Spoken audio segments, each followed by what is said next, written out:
Sons John J. Kennedy, former professor and dean, Christ Deemed University, Bengaluru, has given us this article. For this, the decision to allow foreign universities in India is not just a policy shift, it indicates a profound change in the politics and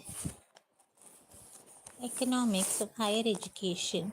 During his visit earlier this year, UK Prime Minister Keir Starmer led a delegation of 14 university vice chancellors, all of whom were exploring opportunities under the new University Grants Commission rules. The 2023 regulations allow the world's top 500 universities to set up campuses in India. No doubt it shows India's openness to global partnerships. But behind the rhetoric lies a mix of economic, political, and ideological interests on both sides. The National Education Policy 2020 aims to make the country a global education hub. However, instead of building up its own universities to reach that standard, the government has invited established Western players to fill the gap. And that raises a pertinent question. Is India building a self reliant education system or merely outsourcing its academic aspirations? From Britain's perspective, the rationale is primarily financial. Once flush with endowments and stable funding, many UK universities are struggling now.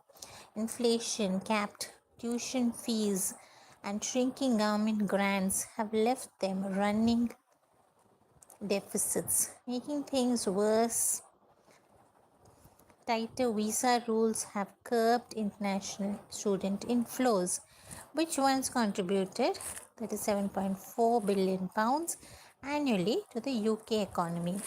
Faced with this challenge, expanding into India appears to be a smart business decision.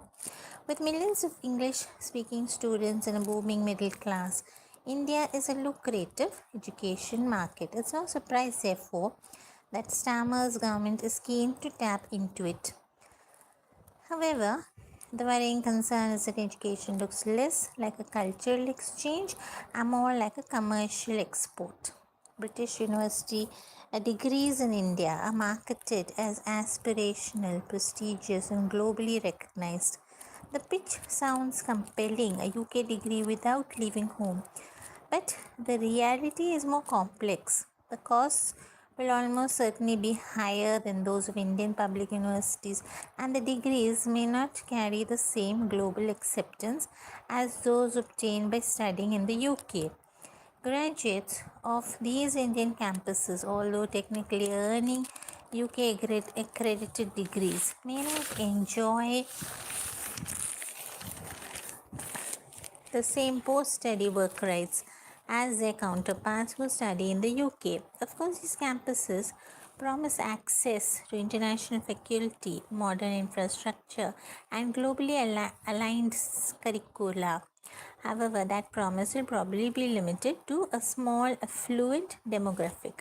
Much like India's top private universities, the new foreign campuses may offer quality education but at prohibitive costs. In a country where public universities still educate the overwhelming majority, this trend risks widening the already deep divide between those who can afford premium education and those who cannot.